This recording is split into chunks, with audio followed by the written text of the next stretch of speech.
Bonjour à toutes et à tous, j'espère que vous allez bien. Je vous parle aujourd'hui des lipides, qu'on peut appeler tout simplement le gras ou de la graisse. Et comme vous savez, le gras, c'est la vie, donc c'est une vidéo qui m'a pris quand même pas mal de temps. Pas pour la tourner, parce que je pense que je la tournerai d'une traite, mais pour la synthèse. J'ai j'ai l'intention de parler de quelques parties controversées. Cela dit, j'avais hésité en fait à les partager à la base. Je me suis dit, bon, je pouvais peut-être parler d'autres choses. Et je me suis dit, je vais quand même en parler, mais je vais faire surtout en sorte d'être très précis lorsque je vais expliquer une partie controversée.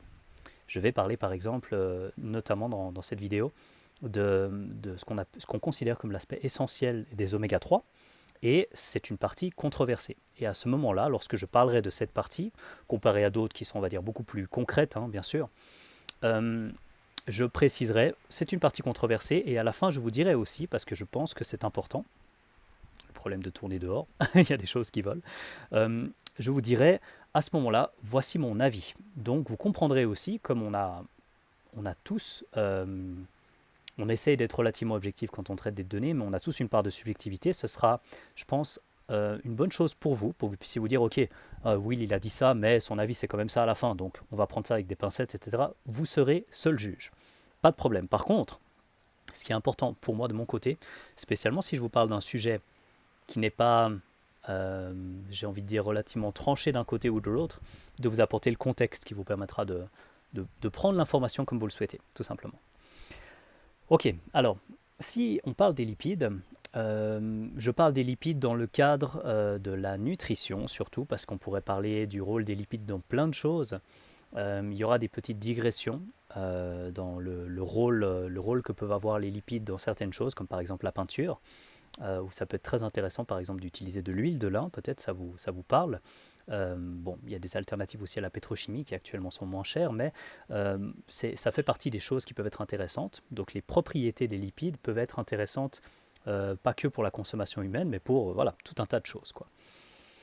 Ok, maintenant que ça c'est dit, les lipides peuvent être intéressants, mais les glucides sont intéressants et les protéines sont intéressantes. J'utilise le terme intéressant ici volontairement parce que l'idée c'est de savoir plus ou moins comment est-ce qu'on va apporter une certaine quantité de protéines, une certaine quantité de glucides, une certaine quantité de lipides. J'ai déjà fait 2 vidéos sur le sujet, une sur les glucides et une sur les protéines. Vous pouvez aller consulter si vous le souhaitez. Et ici, je vais essayer, c'est peut-être pour ça que j'ai un petit peu plus de peine à démarrer la vidéo, je vais essayer de faire un lien entre les trois pour que vous puissiez tirer des informations pratiques, mais en ayant eu le contexte développé, détaillé auparavant. Donc, si on se dit les protéines sont soit importantes, soit essentielles, soit inutiles, c'est un peu compliqué parce que les protéines sont toujours importantes en fonction des 2 autres macronutriments. Vous pouvez imaginer les 3 macronutriments comme finalement des différents types de fluides que vous mettez dans un même vase. Le vase, admettons qu'il soit complètement rempli, si vous le remplissez que d'eau, à un moment il sera complètement rempli. On recommence l'expérience, je vais le remplir à moitié d'eau et puis l'autre moitié je vais mettre de l'huile, il sera quand même totalement rempli, mais il sera rempli de 2 fluides différents. On recommence l'expérience et puis on s'en fiche de la problématique j'ai gaspillé de l'eau ou de l'huile, vous avez compris, c'est juste pour l'illustration. On reprend le même bocal et cette fois-ci on va mettre de l'huile, on va mettre de l'eau et puis on va mettre du vinaigre. Bon, au final vous avez 3 liquides différents mais les 3 prennent de la place jusqu'à arriver à un bocal complètement rempli. C'est la même chose avec les macronutriments, c'est-à-dire que dès le moment que vous en enlevez un, vous laissez de la place pour autre chose. Ou à l'inverse, dès que vous augmentez d'un, vous avez moins de place pour les autres, au final pour le bocal qui est rempli. La fin de l'analogie est là, c'est que le bocal, ce sont les calories. De quoi est constitué le bocal? Ce sont les différents liquides. L'exemple que j'ai donné et que je vais arrêter là, c'était un mélange d'eau, de vinaigre et d'huile, voilà. Donc 3 manières de remplir ça. Et donc, lorsque vous parlez d'un macronutriment, vous parlez toujours de ce macronutriment en fonction des 2 autres. Ça, c'est le contexte, on va dire, global. Maintenant, l'idée est de savoir comment est-ce qu'on équilibre ça. Je vais comme utiliser une dernière fois l'exemple vinaigre, huile, eau, parce que je pense que c'est assez facile de le comprendre comme ça. Si tout à coup vous décidez, le vinaigre c'est inutile, et que du coup vous mettez que de l'eau et de l'huile, vous allez remplir votre bocal, sans problème. Si vous décidez que tout à coup il y a que l'eau qui est utile, vous allez aussi remplir votre bocal. Et c'est pareil pour l'huile dans l'autre sens. Donc là, l'idée, c'est plus de savoir, pas forcément est-ce qu'on va remplir le bocal, mais comment on va le remplir. Et si on part dans une perspective santé, chacun des macronutriments possède un rôle. Et au sein de chacun de ces macronutriments, vous pouvez imaginer que vous avez quelque chose qui est de plus ou moins bonne qualité. Vous pouvez avoir de l'eau polluée que vous avez trouvée je ne sais où, et vous pouvez avoir, peut-être, si comme moi vous avez la chance d'avoir de l'eau d'une rivière qui, voilà, il y a la source plus haut, et puis la rivière finalement est pas si loin, et puis on fait partie des premiers à bénéficier de cette eau-là, on a une eau qui est quand même tout particulièrement peu polluée dans cette région-là. Donc ça, c'est une chance, mais je peux me permettre de dire que cette eau-là n'est pas aussi polluée que d'autres eaux déjà non traitées, etc. Et puis dans des zones peut-être un petit peu plus concentrées, on va dire ça comme ça. Donc il y a de l'eau et de l'eau. Pourtant, on parle de la même chose. Donc pour un macronutriment, il y a des protéines de qualité et des protéines de piètre qualité. C'est pareil pour les glucides et c'est pareil pour les lipides. Et globalement, les côtés qui ne sont pas controversés sont les suivants. Une fois que vous avez mis différents macronutriments, donc disons juste pour un exemple extrêmement simple, environ un tiers de protéines, glucides et lipides, juste pour dire, voilà, vous avez mis la même quantité des trois, vous avez rempli votre bocal, a priori, vous n'allez pas prendre de poids, vous n'allez pas perdre de poids. C'est très général, hein, mais je pense que c'est important de commencer par là. Une fois que vous débordez du vase, j'ai pas envie de dire peu importe le mélange, mais en considérant que les mélanges peuvent varier, dès le moment que vous débordez du vase, vous allez avoir ce qu'on appelle un surplus calorique. Ça veut dire que c'est le global qui contient une trop grande quantité d'énergie. Dès le moment que vous avez ce bocal qui n'est pas rempli, sur une journée par exemple, vous pouvez considérer que vous êtes en déficit calorique. Donc vous avez un petit manque de calories. Et généralement, quand on cherche à perdre du poids, et qu'on cherche spécialement en général à perdre de la graisse, mais bon, on va être plus spécifique dans un instant, une perte de poids, il faut avant tout induire un déficit calorique. Ça veut dire que c'est pas trop grave si vous avez pas mal de lipides dans votre alimentation, mais que vous vous retrouvez en déficit calorique. Pour prendre l'exemple, disons que le bocal fait 2 litres. Si vous remplissez le bocal de 1,5 litre d'un mélange d'huile, vinaigre et eau, mettons que ce soit un mélange de protéines, de glucides et de lipides, vous allez perdre du poids. C'est certain. Mais c'est parce que votre bocal du moment représente 2000 calories ou 2 litres, enfin c'était pour l'exemple. Si votre métabolisme augmente ou diminue, parce que votre métabolisme fluctue, vous êtes certainement au courant qu'il y a des fluctuations, généralement ça va plutôt vers le déclin avec le vieillissement. Ça ne veut pas dire que c'est absolument irréversible, mais c'est la tendance, on va dire, générale. Vous avez probablement remarqué que vous prenez plus facilement du poids à 30 ans ou à 40 ans qu'à 18-20 ans. Ça ne veut pas dire que vous allez forcément rester gros ou vous allez forcément accumuler de la graisse dès le moment où vous avez passé les 29 ans puis que vous voyez le numéro 30. Vous dites c'est bon, c'est foutu. À partir de maintenant, je fais que prendre du poids. Will, il a dit dans sa vidéo que dès qu'on vieillissait, on avait le métabolisme qui déclinait. C'est pas ce que j'ai dit. Mais l'idée, c'est qu'apparemment, vous avez des adaptations métaboliques qui peuvent être dues à plein de choses. Hein, mais c'est pas parce que vous brûlez là maintenant 2000 calories que demain vous êtes à 2000 calories ou plus. Vous savez que ça change en fonction de l'activité physique, que ça change en fonction du niveau de stress, que ça change au niveau d'autres choses aussi. On pourrait regarder au niveau de la respiration cellulaire, etc. Mais bon, pour faire simple, les fluctuations les plus importantes, vous allez les avoir avec une grosse différence au niveau de l'activité physique. Donc, votre taille de bocal peut changer. Mais grossièrement, c'est ça. Maintenant, les lipides, combien il en faut dans ce bocal-là? Admettons qu'on considère le premier objectif, peut-être celui qui va concerner le plus de monde. Je dis le plus de monde d'un point de vue simplement probabilité, hein, parce qu'en général, il y a plus de personnes qui cherchent à perdre de la graisse que de personnes qui cherchent à prendre du muscle. Ça ne veut pas dire que cette vidéo ne sera pas intéressante pour ceux qui veulent optimiser leur prise de masse musculaire, mais on va commencer par la perte de graisse. Donc, on reprend notre exemple, on veut perdre du gras, et puis on veut comprendre quoi faire avec les lipides. Généralement, on va se dire, ok, on a ces 2000 calories, je vous ai dit ça peut fluctuer, mais admettons que votre maintien du moment soit à 2000 calories. Et on va du coup remplir, entre guillemets, notre bocal à seulement 1500 calories au lieu de 2000. On va faire un mélange de protéines, glucides et lipides. Et on va se dire, dans notre liste de priorités, ok, j'aimerais perdre de la graisse, mais j'aimerais pas perdre du muscle. Donc, j'ai vu, c'est des données assez solides, que les personnes qui mangent assez de protéines gardaient plus facilement la masse maigre, donc autant le muscle que d'autres choses, la masse non grasse pour faire simple. Et donc vous dites, ok, priorité, je fais 60 kg, j'aimerais manger en tout cas 1,5 fois mon poids en grammes de protéines et je suis omnivore et je vais manger des protéines de qualité. Et du coup, avec ces 1,5 g de protéines, moi, homme de 60 kg, femme de 60 kg, je vais décider de manger, en tout cas, fois 1,5, 90 grammes de protéines. Je vais prendre un peu de marge, et aussi pour la simplicité du calcul, ce sera beaucoup mieux. Admettons que je mange un peu plus, et du coup, je mange 100 grammes de protéines. Donc voilà, j'ai mon quota, je décide, je mange 100 grammes de protéines. Il y a 4 calories pour 1 gramme de protéines. Du coup, je sais que 100 grammes, 400 calories, je vais avoir 400 calories de mon bocal de 1500 qui sont remplis par les protéines. Et ensuite, je peux me dire, bon, bah, génial, il me reste 1100 calories pour avoir 1500 calories. Pour rappel, l'idée, on a un bocal de 2000, c'est notre maintien calorique. On veut remplir seulement à 1500 pour induire un déficit calorique de 500, en l'occurrence, par exemple. Et du coup, on se dit, on a placé les protéines parce qu'on ne veut pas perdre du muscle, on veut perdre de la graisse. Et maintenant, il nous reste 1100 calories. Est-ce qu'on met 1000 calories de glucides et 100 calories de lipides? Est-ce qu'on met 1000 calories de lipides et 100 calories de glucides? Est-ce qu'on met moitié-moitié, 550, 550? C'est là que j'aimerais commencer quelque part le débat. C'est que probablement qu'à partir de là, on rentre dans plusieurs critères différents. Le premier, c'est qu'il y a une question de ce qu'on appelle l'adhésion, c'est la capacité à suivre un plan. Et admettons que vous aimez bien manger un petit peu gras. Par exemple, vous mettez très volontiers de l'huile d'olive quelque part. Et puis, voilà, vous avez de l'huile d'olive de votre nonna qui est une huile d'olive d'Italie absolument incroyable. Et puis, vous êtes même allé voir comment c'était fabriqué et tout, les pressés à froid, c'est nickel. Et puis, vous aimez bien avoir un petit peu d'huile d'olive par-ci par-là. Et votre coach vous dit, ah non, il faut absolument diminuer la graisse, sinon vous n'allez pas perdre du gras. Et vous avez un autre coach qui vous dit, bah, en fait, une fois qu'on a choisi le déficit calorique et les protéines, vous êtes quand même assez libre de choisir entre les glucides et les lipides. Vous allez préférer cette approche d'une forme de liberté. Et c'est ce qu'on trouve. À court terme, vous n'avez quasiment pas de différence. Enfin, vous avez des différences, mais qui ne sont pas colossales à court terme, sur la perte de poids. L'essentiel, c'est de garder le déficit calorique avec suffisamment de protéines. Donc, en fait, on va mettre tout ça dans le 1.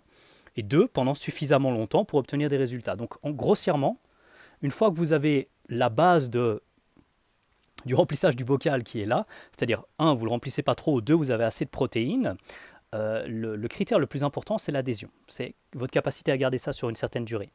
Ou pendant des phases de perte de poids et des phases de maintien, plusieurs choses sont possibles, ce qui serait une très bonne idée en l'occurrence. Donc, finalement, pour le cas de la perte de graisse, vous êtes assez libre. Maintenant, l'idée, c'est qu'en est-il sur le plus long terme? Est-ce que c'est intéressant, par exemple, d'avoir, reprenons exactement le même exemple, sur les 1100 calories qui restaient pour qu'on arrive à 1500 calories au final, donc on garde les protéines identiques, on garde le quota calorique identique. Est-ce que par exemple avoir 800 ou 900 calories de glucides et seulement 200 calories de graisse, ce serait un avantage par rapport au fait d'avoir 900 calories de graisse et seulement 200 calories de glucides? Mise en perspective, 200 calories de glucides, ce serait seulement 50 grammes de glucides. Hein. Donc là, vous êtes en diète qu'on appelle typiquement en anglais low carb, donc avec une faible quantité de glucides. Vous êtes même carrément avec très peu de glucides en l'occurrence, selon la plupart des critères. Vous avez quand même 900 calories pour de la graisse et vous allez, vous savez quoi, probablement perdre de la graisse. Mais est-ce que vous allez avoir ce qu'on appelle des adaptations métaboliques plus importantes qu'un autre groupe qui prendrait 900 calories de glucides, ce qui ferait 225 grammes de glucides, 900 divisé par 4, c'est pour ça que j'ai pris un petit instant pour le calculer, et seulement 200 calories de lipides, ce qui ferait à peine plus de 20 grammes de lipides. 20 grammes de lipides, ça va très vite. Ça va très très vite. Donc vous pourriez vous dire, ah mince, j'en ai marre de choisir que des produits low fat, etc. en pratique. Et puis vous comprenez bien que c'est peut-être pas forcément l'idéal. Est-ce qu'il y a un avantage de l'un ou de l'autre d'un point de vue, allez, on va faire un peu les scientifiques purs et durs, d'un point de vue dépenses caloriques, capacité à maintenir le métabolisme un peu plus élevé, etc. Oui, probablement en faveur de garder un peu plus de glucides. Mais je ne pense pas que ce soit la priorité pour une première perte de graisse vraiment réussie qui enclenche, j'ai envie de dire, un comportement favorable à une meilleure composition corporelle.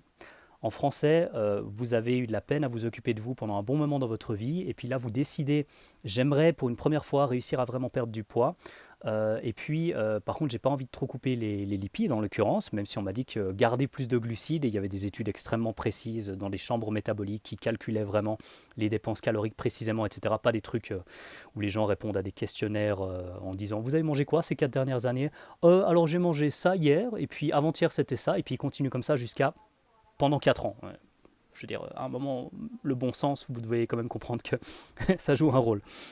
Et donc là, vous pouvez vous dire, bon, moi mon but c'est réussir le début de ma perte de poids. Et j'aimerais, une fois que j'invente, des personnes se donnent des objectifs comme ça dans leur tête, une fois que j'ai perdu 5 kilos et j'ai réussi à ne pas les reprendre, une fois que j'ai perdu 10 kilos et j'ai réussi à ne pas les reprendre, je serai content de moi et là je peux regarder des détails un peu plus minutieux. Mais avant tout, j'aimerais valider un checkpoint comme dans les jeux vidéo, j'aimerais passer ça, cette étape, et confirmer que je perds du poids, je ne le reprends pas.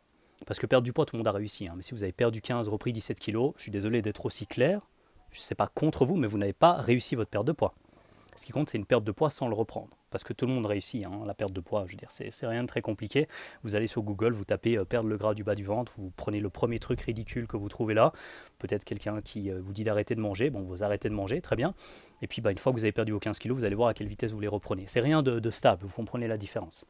Donc l'idée, c'est qu'il faut apprendre quelque chose. Parce que sinon, une fois que vous avez repris le poids, vous reprenez Google, cette fois-ci vous prenez le deuxième résultat, puis vous faites autre chose, je sais pas, monodiète de jus d'épinard, et puis c'est parti, vous buvez des oxalates toute la journée, et puis vous comprenez pas pourquoi vous reprenez le poids après.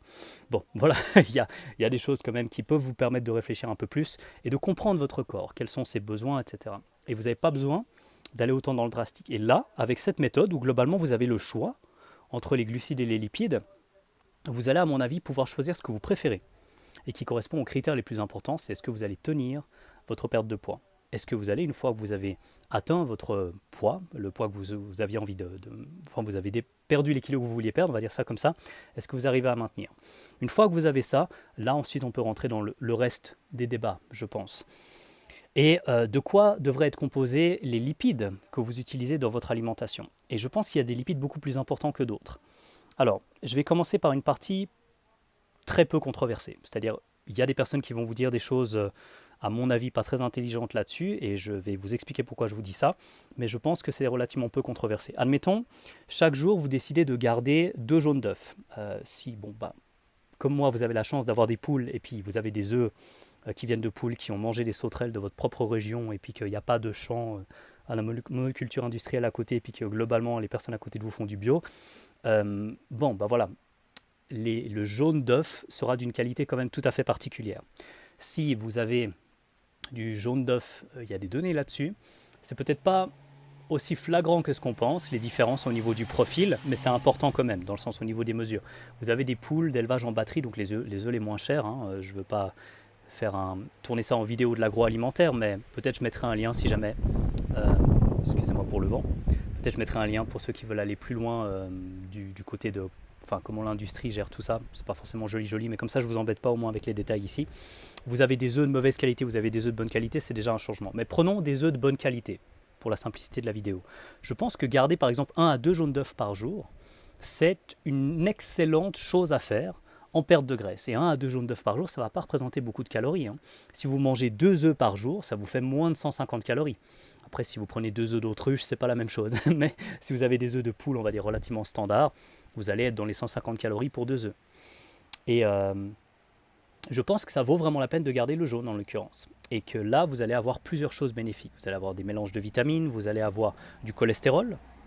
Et c'est là que je dis qu'il y a peut-être une petite partie de controverse, mais vraiment elle ne devrait pas être trop importante parce que les médecins qui sont au courant des liens entre le cholestérol alimentaire et le cholestérol sanguin vont comprendre qu'au final, il y a ce qu'on appelle des boucles de rétroaction et que les choses se régulent assez bien. Et finalement, le but, c'est ce qu'on fait du cholestérol. Ce n'est pas le cholestérol qui est mauvais en soi. Je suis obligé de donner les détails ici. C'est ce qu'on va retrouver sous forme de cholestérol oxydé, si jamais ça vous parle.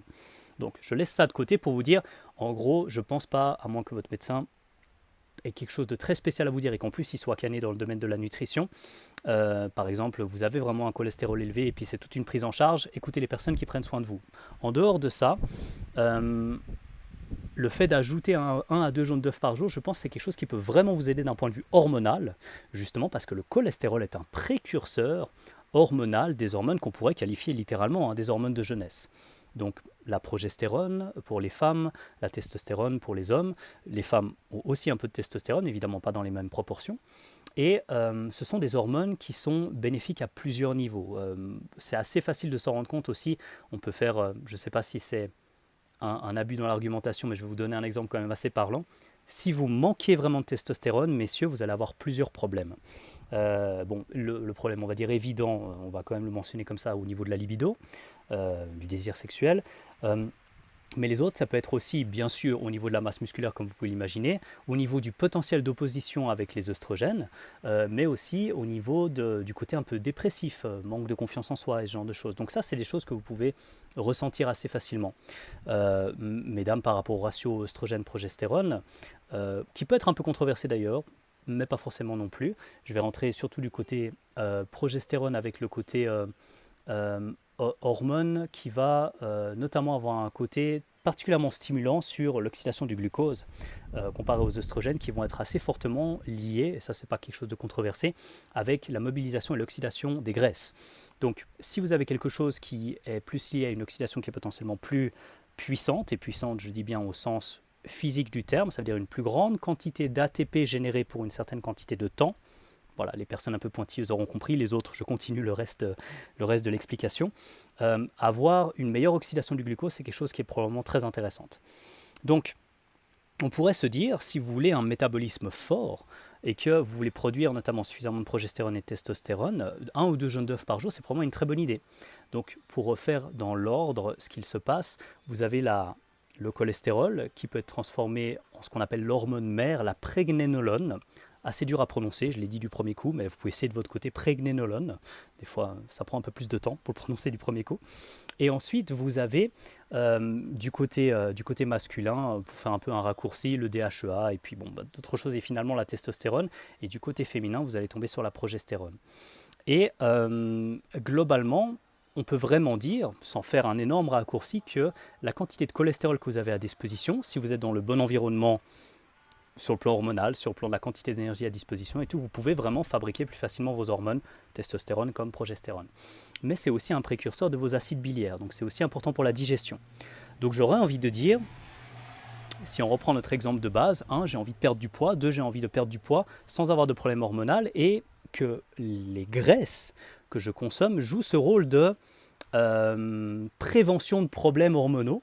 Je dirais, on reprend cet exemple, 2000 calories, je décide d'en consommer 1500, je fais toujours 60 kilos, pour l'exemple, et puis je vais manger environ 100 grammes de protéines. Je vais avoir, sur les 1500 calories qui me restent, je vais avoir 400 calories de protéines, et sur les 1100 calories qui me restent pour les 1500, donc le déficit calorique est toujours inclus, je vais choisir au moins un petit peu de graisse qui viennent, par exemple, de quelques jaunes d'œufs. Et le reste, je vais dire que je suis entre guillemets un peu plus libre. Je pourrais décider d'avoir aussi, je sais pas, une tome de chèvre au lait cru de chèvre ou quelque chose comme ça. Enfin, vous avez plusieurs options, bien sûr. Du coup, ce sera assez gras, c'est ça que je veux dire. Et puis, à côté de ça, vous allez peut-être avoir des fruits, vous allez peut-être avoir du miel, vous allez peut-être avoir du pain au levain, vous allez avoir tout ce qui rentre dans la catégorie des glucides. Et puis, le but, à la fin de la journée, c'est d'avoir quelque chose de suffisant sur le plan des micronutriments également. Donc, si vous vous dites, par exemple, j'ai entre guillemets que 1500 calories à dépenser pour ma perte de graisse, mon meilleur conseil que je peux vous donner, c'est d'aller vérifier vous-même en rentrant vos aliments que vous avez choisis, par exemple avec la répartition que j'ai proposée ici. Je ferai en sorte de joindre un tableau qui vous permet de calculer un peu ces choses-là facilement pour voir les macronutriments normalisés au poids, et puis le pourcentage des calories que ça représente sur la diète. Comme ça, vous aurez un petit tableau en description. Pas besoin de me donner quoi que ce soit, c'est juste, ce sera un lien téléchargeable que je vous donnerai en bas. Je précise parce que des fois il se passe des choses originales quand même sur les réseaux. C'est pas parce que je vous donne ça que du coup vous pouvez le réutiliser ailleurs pour par exemple, je sais pas, en faire un business. C'est quelque chose que je vous donne gratuitement, donc ayez au moins la décence, même si vous l'utilisez avec des personnes pour rendre service, de ne pas le convertir en... Bon, vous faites ce que vous voulez, mais vous comprenez qu'il y a peut-être un problème de ce côté-là. Donc je vous le donne gratuitement, il n'y a pas de problème, je mettrai un petit logo Williamson's dessus. Bon, pas pour dire que c'est moi qui ai inventé ça, juste parce que je vous le donne et que vous pouvez l'utiliser. Si jamais vous tombez sur quelqu'un qui vous propose ça dans un plan qui vous vend, vous vous rappellerez simplement que c'était gratuit à la base, quoi. Voilà, fin de la parenthèse. Donc vous aurez un petit tableau ici sur lequel vous pouvez cliquer sans aucune autre concession. Et puis, du coup, vous pourrez remarquer que, par exemple, avec ces 1500 calories, une fois que vous avez tout noté dans un tableau, et je vous mettrai le lien sur ce tableau, sur Chronometer, c'est un site anglais, mais bon, avec Google Translate, notez une fois vos aliments, ça ne vous prendra pas plus de 15 minutes, donc faites l'effort, c'est pour vous. Vous pouvez noter tous vos aliments ici, puis il va vous donner les quotas de micronutriments aussi, spécialement si vous choisissez les aliments qui sont bien renseignés, bien référencés dans dans la table. Par exemple, si vous sélectionnez une pomme, même s'il y a des différences entre les pommes, on est d'accord, la pomme de la table chronomètre va être bien renseignée, puis ça va vous dire voilà, il y a tant de vitamine C, il y a tant de micronutriments, etc. Si vous choisissez un truc d'un supermarché qui a seulement dans votre pays, bon, il se peut qu'il n'y ait pas les micronutriments et ce ne sera pas aussi précis. Vous comprenez ce que je veux dire. Donc, vous pouvez remplir tout ça et vérifier si vous avez assez de micronutriments. Et ensuite, je dirais une stratégie après plus importante encore que les graisses, la qualité des graisses, ce serait de vous dire est-ce que vous avez assez de ce que vous cherchez à obtenir. Et là, ça peut varier en fonction de vos objectifs. Par exemple, moi, je ne vais probablement pas recommander, et ça, c'est une information controversée, donc je préfère vous le dire d'emblée, et ce sont des informations que je tire de ma compréhension, de mon interprétation de certaines recommandations du Dr Raymond Peat. Donc, vous avez la source, vous avez le terme, c'est-à-dire je vous dis que c'est probablement controversé ici. J'essaierai d'avoir moins de 5 grammes de graisse polyinsaturée par tranche de 1000 calories. Ça ne veut pas dire que vous en aurez très peu, forcément, mais je pense que vous allez voir que dès le moment que vous avez déjà 2 jaunes d'œufs par jour, ça vous fait déjà un petit quota de graisse polyinsaturée. Et ensuite, à vous de voir comment vous voulez niveler le reste. Mais ça, ce serait quelque chose que je chercherai à obtenir. Un autre truc que je chercherai à obtenir, c'est un ratio calcium-phosphore qui favorise le calcium par rapport au phosphore. Vous êtes peut-être au courant qu'il existe ce type de ratio, donc calcium par rapport au phosphore. Et ici, à nouveau, j'essaierai d'avoir en tout cas plus de calcium que de phosphore. Ça, c'est pas quelque chose de très controversé. Peut-être le point jusqu'auquel vous allez peut l'être un petit peu. Par exemple, à nouveau, si je parle de ce que je comprends d'une interprétation de Raymond Peat, probablement que d'avoir en tout cas 2 à 3 fois plus de calcium que de phosphore, ça peut être intéressant. Et pour le gros raccourci pratique, c'est très difficile de manquer de phosphore. C'est extrêmement compliqué. Et là, je me réfère plutôt à des travaux du Dr Chris Masterjohn. Donc voilà, comme ça, vous avez les références. Vous pouvez vérifier vous-même si c'est quelque chose que vous jugez pertinent ou non. Mais là, vous trouverez assez facilement de la littérature scientifique, en tout cas pour la base, un peu plus de calcium par rapport au phosphore, rien de très controversé. C'est quelque chose qui est lié notamment avec l'hormone thyroïdienne, avec l'hormone parathyroïdienne, avec la vitamine K, avec la densité minérale osseuse et avec la vitamine D. Donc là, vous avez toute une forme d'équilibre que vous devez essayer de garder. J'ai dit la vitamine K, oui, je l'ai dit. Et donc, je pense que ça fait partie des choses extrêmement importantes. Justement, les différentes vitamines. Vitamine liposoluble A, D, E, K, ça peut être important. La vitamine E peut être importante en plus grande quantité par rapport à la quantité de graisse polyinsaturée. Et toutes ces choses-là, concrètement, sont liées à des choix plus macro. Très brièvement, ça commence à faire un peu beaucoup d'infos, mais je pense qu'au pire, vous pouvez revenir en arrière. Hein, les informations sont là, elles restent à disposition, elles le resteront, il n'y a pas de problème. Admettons que vous consommez un repas à gogo. Et dans ces repas à gogo, vous allez vous servir plusieurs fois et généralement vous allez voir que c'est assez facilement baigné dans de l'huile. Ce sera de l'huile bien sûr bon marché. L'huile bon marché va généralement être un mélange de plusieurs choses, mais vous allez typiquement trouver de l'huile de tournesol, de l'huile de soja, ce genre de choses. Et ça va être très très riche en graisses polyinsaturées, notamment des graisses polyinsaturées qu'on appelle des graisses oméga 6. Et ça, c'est relativement peu controversé. La première information que je vais vous donner, c'est que les graisses oméga 6 ont un profil qu'on appelle pro-inflammatoire. Ça veut dire que si vous avez à la base quelque chose qui vous permet de maximiser, même si ce n'est pas très positif en l'occurrence, une cascade inflammatoire avec justement ce type de graisse polyinsaturée. Donc, vous entendez peut-être des fois le type de raccourci, les oméga 6 sont pro-inflammatoires, et puis vous allez peut-être entendre que les oméga 3 sont considérés comme anti-inflammatoires. Ça, c'est une partie controversée que j'aborderai dans un instant. Donc, admettons que vous faites voilà, ce restaurant à gogo, et puis je vous ai dit qu'il y avait un lien entre peut-être vos besoins de vitamine E par rapport à la quantité de graisse polyinsaturée. Chris Masterjohn, ici à nouveau, avait pointé du doigt le fait que même dans les recommandations officielles, vous trouvez une phrase assez surprenante d'ailleurs dans les recommandations, c'est que la quantité de vitamine E devrait, en anglais certainly, donc certainement, être adaptée en fonction de la consommation de graisse polyinsaturée.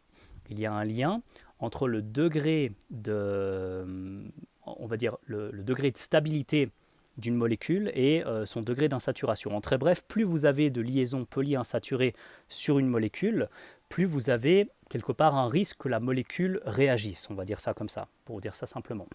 Et ici, au niveau de cette réaction, quelque chose qui peut vous aider à lutter contre une réaction qui serait problématique pour le corps, c'est les fameux antioxydants. Et la vitamine E, vous savez probablement que c'est un antioxydant.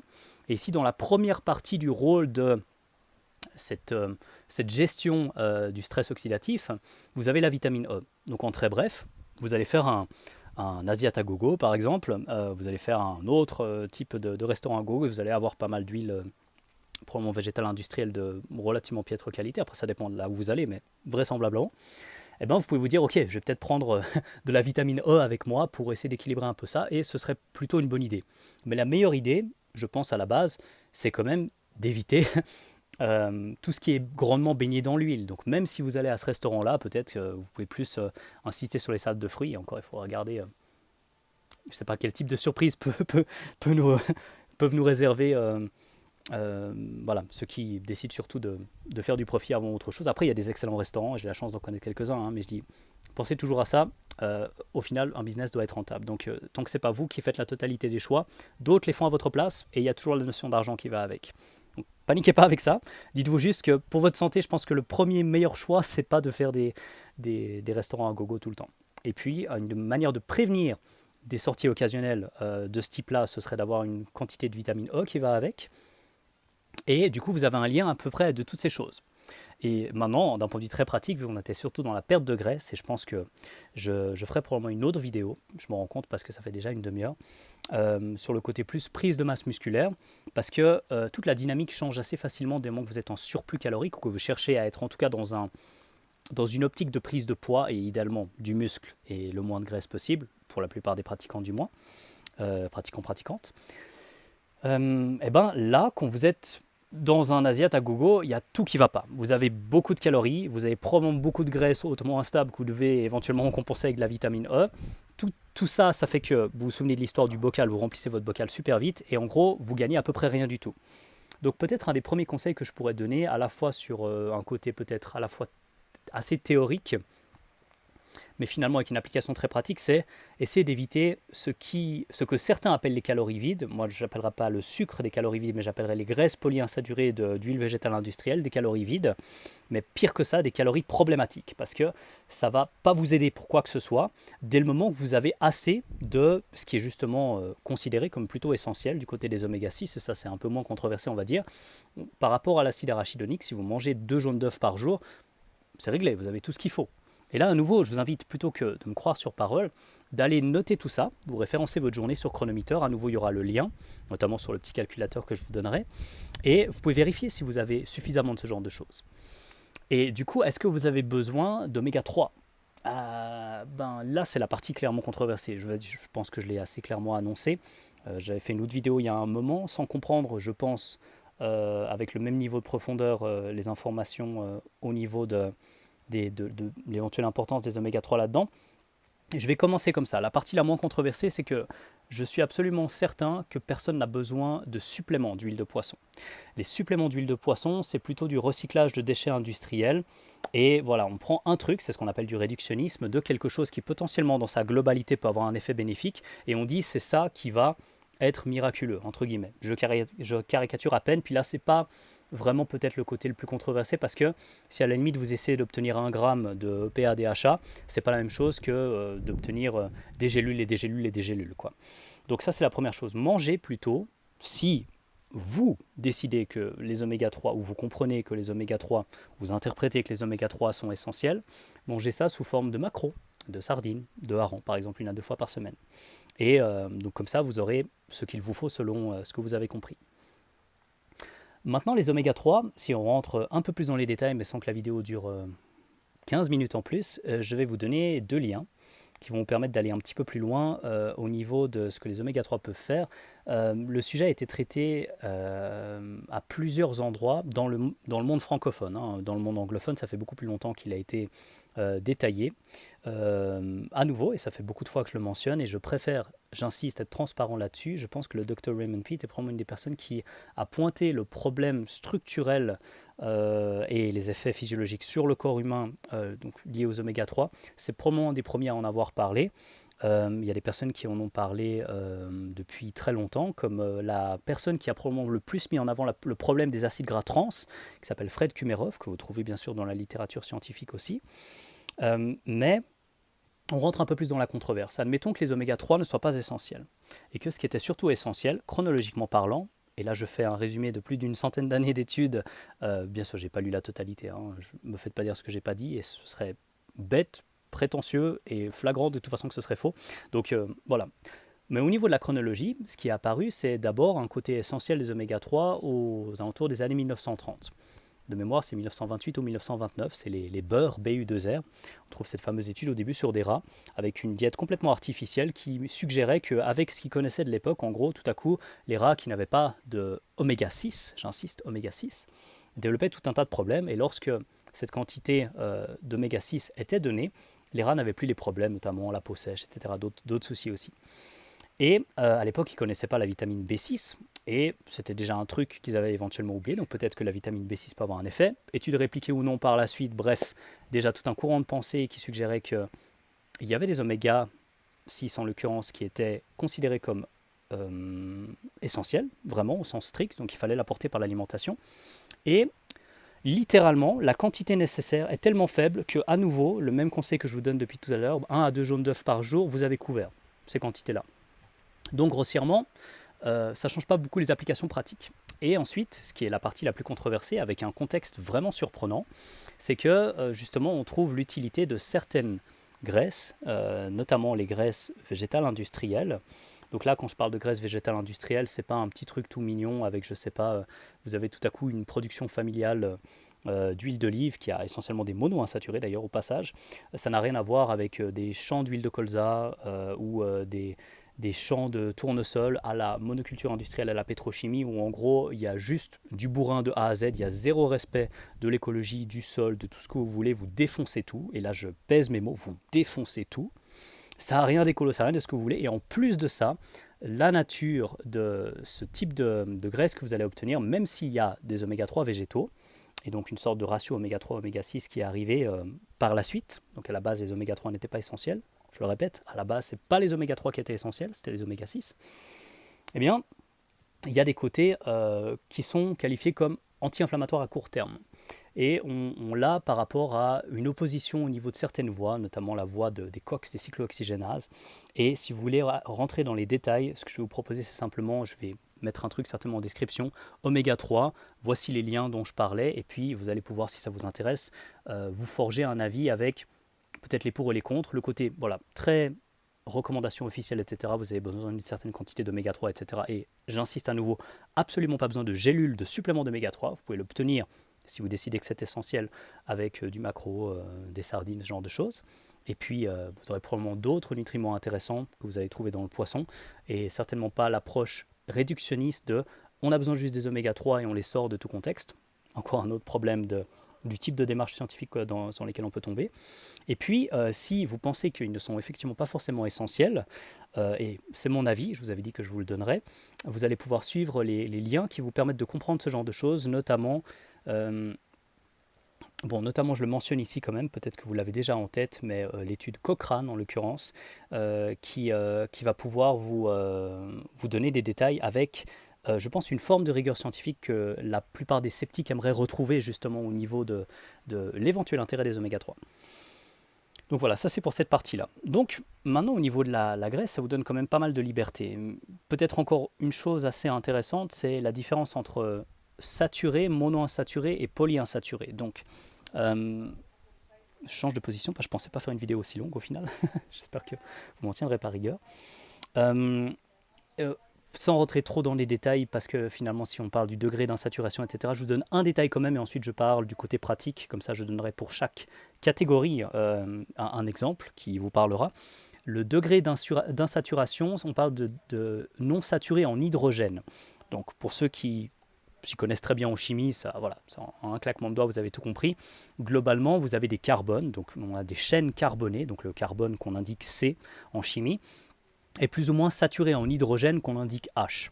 Et si vous manquez d'un H, en l'occurrence de l'hydrogène, vous avez une liaison carbone-carbone. À un moment, vous pouvez avoir un carbone qui manque d'un hydrogène. Et ça va créer ce qu'on appelle une liaison insaturée. C'est juste ça que ça veut dire en fait. C'est pas trop compliqué non plus, mais bon, la chimie n'est pas forcément l'ami de tout le monde. Et je vais essayer de rester quand même un peu plus dans les applications pratiques. Et plus vous avez de manque de H, entre guillemets, ou de degré d'insaturation, plus vous avez de changements au niveau de la configuration. Donc un changement sur le plan chimique induit un changement au niveau de la configuration de la molécule en question. Et il y a un lien au niveau du degré de stabilité. Concrètement, si vous manquez des H, la molécule est plus instable. Et là, il y a un lien de ce côté-là.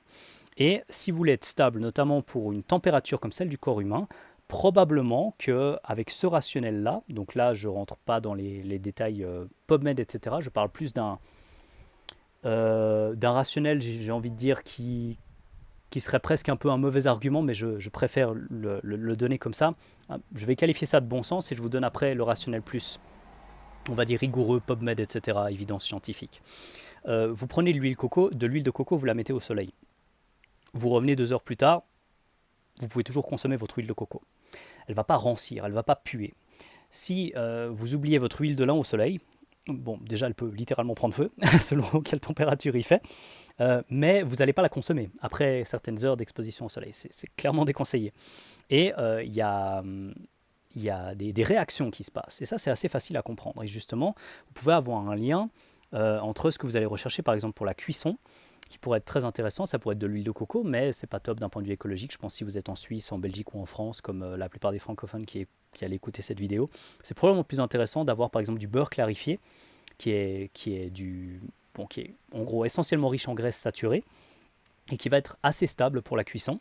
Et en plus, c'est une bonne méthode de conservation, parce que le beurre clarifié, pour la petite histoire, se conserve beaucoup mieux. D'ailleurs, c'était une des raisons principales, je pense, de sa fabrication au début. Il se conserve beaucoup mieux que le beurre. Et c'est un goût un goût pas trop mal d'ailleurs. Et sinon, un autre truc pas mal pour la cuisson, ça peut être le Swift, que vous connaissez peut-être. C'est un mélange de graisse de ruminants. Et si les ruminants ont en plus, allez, moment bisounours, été nourris à l'herbe, que tout se passe mieux dans le meilleur des mondes, le profil des graisses sera légèrement plus saturé également.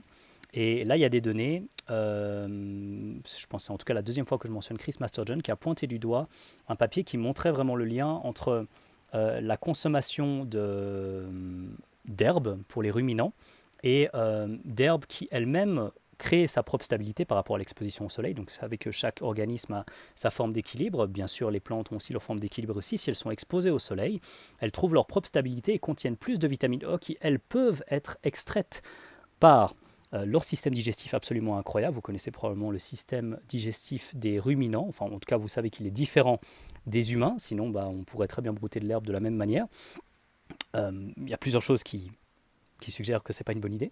Et par contre, pour eux, notamment le rumen, ce qu'on appelle la panse, c'est quelque chose qui leur permet vraiment, on parle d'un système digestif à 4 compartiments, hein, donc nous on est des monogastriques comme les cochons, on est des monogastriques omnivores d'ailleurs, et ça ne veut pas dire que je vous incite à manger de la viande, je veux juste dire qu'on est omnivore, on est capable de digérer de la viande, et là, le fait de pouvoir tirer entre guillemets la vitamine E avec leur système digestif et puis le fait que voilà, l'herbe ait pu être exposée au soleil, elles vont avoir une forme plus importante de stabilité au niveau de leur propre graisse. Donc lorsque vous allez consommer du Swift de ruminant qui a été nourri à l'herbe, quelque part vous avez la crème de la crème, sans mauvais jeu de mots, c'est raté, c'est trop tard, pour votre matière grasse de cuisson.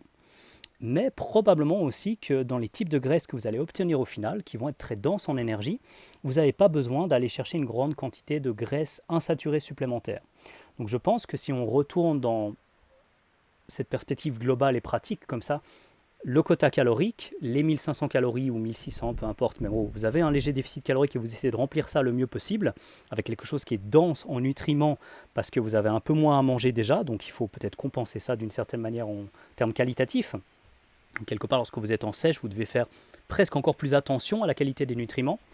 Il y a un côté similaire pour la prise de muscle, mais peut-être faire attention à ne pas cumuler des choses encore plus négatives. Mais bon, ça c'est autre chose. Et donc vous pouvez vous dire, est-ce que j'ai besoin de graisse polyinsaturée ?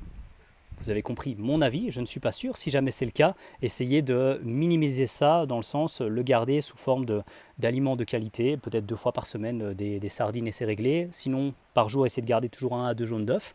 Et vous avez globalement ce qu'il vous faut.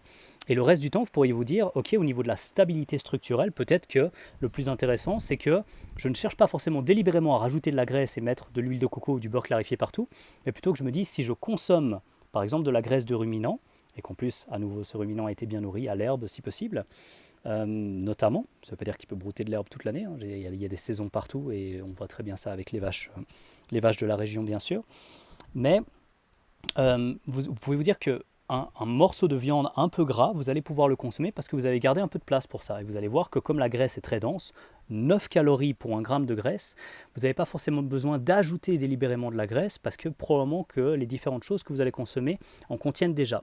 Si vous consommez des produits laitiers de qualité, pareil, donc lié aussi à la qualité de ce que les bêtes pourront construire, même si peut-être que c'est un peu moins problématique. Moi, je suis très attaché à voilà, à ce qu'on fait avec les animaux. À nouveau, il y aura un lien vers les problèmes de l'industrie agroalimentaire, ce que j'en comprends. Et puis, bon, bah voilà, une perspective de quelqu'un qui a, je vais juste dire, une forme de sensibilité par rapport à ça. Et comme ça, vous aurez voilà, juste mon avis. Ce sera plus simple que de le détailler ici. Ça fait déjà 45 minutes. Mais je pense que si vous consommez du lait, si vous consommez de la viande de ruminant, vous n'avez pas besoin de rajouter en plus de la graisse. Parce que par exemple, un lait de qualité, si vous avez un lait cru voilà, vous avez des vaches qui sont nourries dans les alpages ici en été et puis vous consommez de ce lait-là, ben, a priori, vous n'allez pas avoir un lait qui est facilement écrémé. Donc, si vous avez moins d'intermédiaires, de processus industriels, etc., eh ben, ça va peut-être finalement en pratique vouloir dire que la seule façon de consommer du lait de qualité, ce sera du lait qui est plutôt entier, quoi. Et donc entier, ça veut dire que proportionnellement, le lait, c'est avant tout de la graisse. Peut-être vous vous êtes pas fait à cette idée-là, mais si vous avez du lait, par exemple, entre 3,6 et 3,9 ou 4 grammes, enfin disons un peu plus de 3,5 grammes de lipides par 100 grammes, la première contribution calorique du lait, c'est de la graisse. Puis ensuite, vous avez l'équilibre entre les protéines et les glucides. Donc, je ne pense pas que ce soit nécessaire d'ajouter de la graisse délibérément. Par contre, une fois que vous avez pu compter tout ça, vous verrez que la graisse monte très vite, même sans chercher à en consommer directement. Donc voilà, ça c'est la première, c'est la conclusion, je dirais, de cet aspect lié à la perte de poids. Et j'ajouterai encore un dernier point qui est celui de l'incompréhension qu'on a avec le fait de brûler de la graisse par rapport au fait de perdre de la graisse. Perdre de la graisse, comparé à brûler de la graisse, c'est quelque chose d'extrêmement simple. Si vous savez tenir un compte bancaire et regarder si vous êtes en négatif ou en positif à la fin du mois, vous ne pouvez pas vous planter. Si vous êtes un acheteur compulsif et que vous êtes super content tout à coup d'avoir dépensé énormément d'argent, je caricature, admettons que l'objectif maintenant pour vous comme pour moi, c'est de dépenser un max de pognon, bah, vous avez un bon salaire et vous dépensez beaucoup d'argent, bah, tout à coup vous allez dépenser 2000 euros, vous allez vous dire « Ah c'est bon, j'ai gagné à la course à celui qui dépense le plus ». Bah, si moi j'ai dépensé peut-être 500 euros, puis 500 euros, puis 500 euros, mais finalement j'ai dépensé 6 fois 500 euros, je vais avoir dépensé plus que vous à la fin du mois. Mais vous étiez tellement fier d'avoir pris entre guillemets de l'avance en ayant brûlé un maximum de pognon, en un seul coup, en voyant 2000 sur le moins du compte bancaire, que vous pensez avoir gagné. Mais au final, ce qui compte, c'est combien vous avez utilisé au final par rapport à ce que vous avez généré.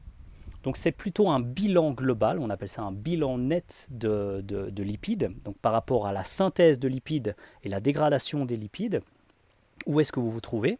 Et si vous consommez 100 grammes de graisse en plus pour oxyder 100 grammes de graisse en plus, je ne veux pas dire que vous êtes stupide, mais vous n'avez pas compris. Vous ne savez pas tenir un compte bancaire. On s'en fiche de brûler plus de graisse parce que vous venez de manger plus de graisse. Vous brûlez plus de graisse parce que vous venez de manger plus de graisse, pas parce que vous perdez plus de graisse. C'est pas plus compliqué que ça. Et globalement, ce qui est souvent mal compris, c'est ce raccourci par rapport à l'insuline notamment. Vous consommez des glucides, bon des protéines aussi, ça peut avoir un effet insulinogène. Restons sur les glucides. Vous consommez des glucides, vous avez un effet d'inhibition ponctuelle de la lipolyse. En français, ça veut dire que quand vous mangez une banane, vous mangez une pomme, une banane plus un jus de fruits et vous buvez un jus de fruits, votre oxydation des graisses, donc la quantité de gras que vous brûlez de manière plus informelle, eh ben, elle est grandement réduite parce qu'on a un décalage de l'oxydation des substrats. En français, on va surtout se mobiliser sur ce qu'on amène du côté des glucides et on ne va pas brûler de la graisse pendant ce temps-là.